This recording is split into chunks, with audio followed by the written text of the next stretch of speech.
So, I watched Across the Spider-Verse, an animated superhero movie that I would highly recommend.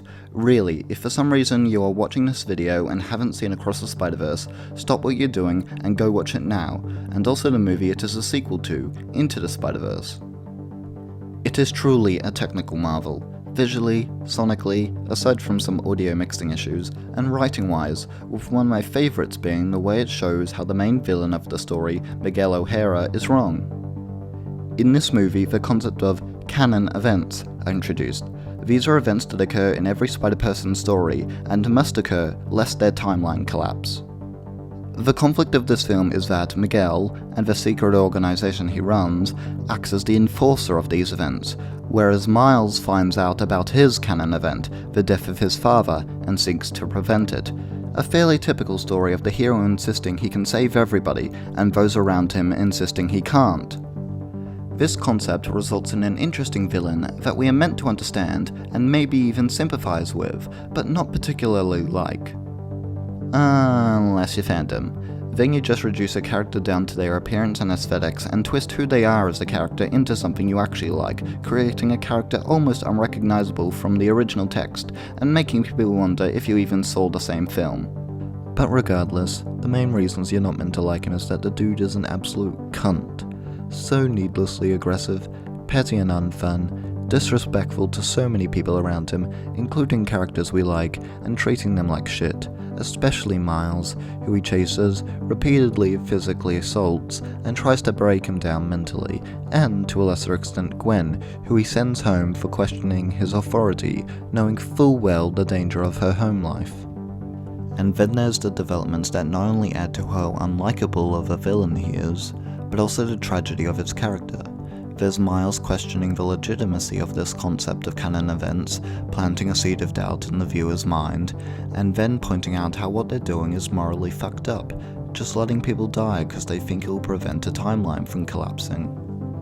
Then the film proceeds to prove that canon events can be disrupted without anything happening, as Gwen's father was meant to die after becoming captain, but he resigned before this could happen, thereby showing how all of Miguel's cruelty was for naught.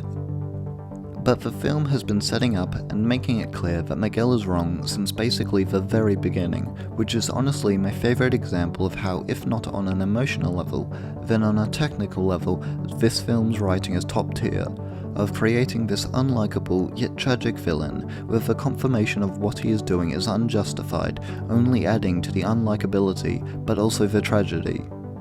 I'd like to show the instances that prove Miguel is wrong in the order at which they appear in the film, but I have to start with Miguel's backstory in order for this to all make sense. In this scene, Miguel shows to Miles and the audience why he is so committed to the idea of canon events.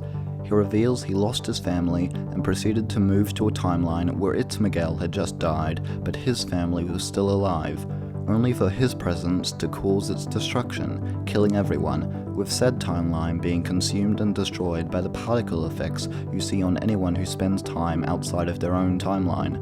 Remember this, it is important. Thus, we see why he is so dedicated to his duty. He has seen the total destruction that he believes comes from interfering with canon events. He is painted as a tragic figure who must endure suffering and enforce suffering for the greater good, and his story is even more tragic once it is shown how wrong he is. The first example of how wrong he is comes from his first appearance in the movie, his, Gwen's, and Jessica Drew's fight against the Vulture. During this, we see Vulture glitching out due to being displaced from his home timeline, and just once, during this whole scene, for just a brief moment, we see in fact the glitch spread to the entirety of the Guggenheim Museum, which is odd because according to Miguel, it's the disruption of canon events that causes this glitch to spread and affect things other than the displaced. But no big, important canon event has occurred. This is just a standard villain fight of the week. This moment implies that it isn't the disruption of canon events that causes the timeline to collapse, but instead the presence of a displaced individual. Next is Spot himself, more specifically the fact he is being hunted down. Lila, the AI in charge of locating canon events and tracking down anomalies, doesn't protest when they insist upon tracking him down and sending him back home, despite the fact this would have prevented him from reaching his potential as Miles' nemesis and causing a canon event. As Miles' canon event is that his nemesis, Spot, will cause rocks to fall on a police captain who is Miles' father, Jefferson Morales. Lila did not protest and in fact assisted in the attempt to disrupt a canon event, thus calling her accuracy and legitimacy into question, as well as the concept of canon events in general. Then there is the supposed canon event disruption Miles causes in Pavitar's dimension, when he saves the captain from falling rocks. One thing to note is that during Miguel's explanation of canon events, he specifies that the falling rocks that kill the police captain as he saves a young girl is caused by that Spider-Person's nemesis, and Spot isn't Pavitar's nemesis, meaning that this wasn't a canon event, but Lila asserts that it is, again calling into question her legitimacy and accuracy, as well as the legitimacy of canon events. Shortly after this is the hole in reality that appears right after Miles supposedly disrupts a canon event. Gwen and the other spider people who arrive to contain it do not react in surprise at its appearance, in fact recognize it and establish it as the effect of canon events being disrupted, thus indicating this is what the result of canon event disruptions look like, despite the fact that it looks nothing like the colourful glitchy destruction we saw in Miguel's backstory. Instead, it is this black wispy looking thing, like black dye spreading through water, and it is firmly established as in fact being the result of Spot's powers. This is the wispy stuff we see emanating from his portals, and we literally see it spreading across the collapsing building after he gains his full power, with this hole in fact spawning from where the collapsed building covered in Spot's portal essence landed.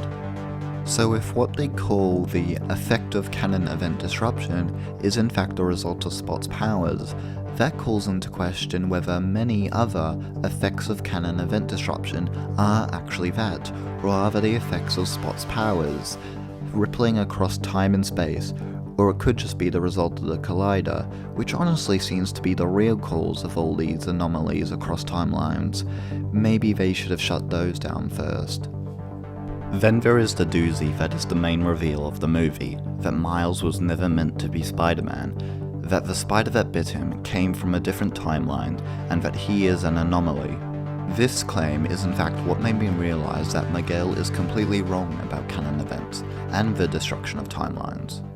Because Spider-Man getting bit is a pretty important event, in fact it is probably the most important canon event, and yet a year and 4 months later in both timelines, nothing has happened.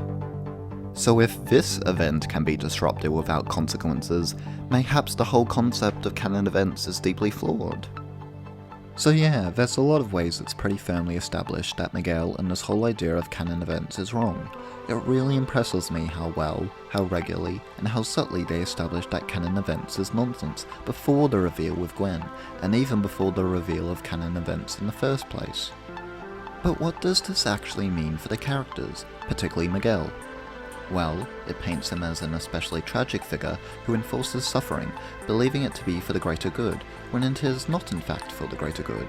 It sets up the mother of all conflicts for him, as he has to grapple with this realization. Will he accept it, or will he reject it, and continue his slide into full-on villainy? And how will all the other spider people react to this? That their tragedies could have been prevented?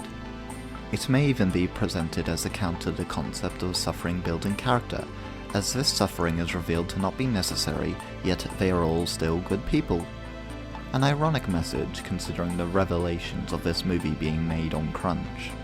Yeah, for as excited as I am for the finale of this trilogy, hearing about the production and some stuff about the voice actors in recent months has kind of muted my excitement for it. Still, Across the Spider-Verse is an amazing film that I would highly recommend to anybody and everybody, and it is just a visual and writing and acting delight.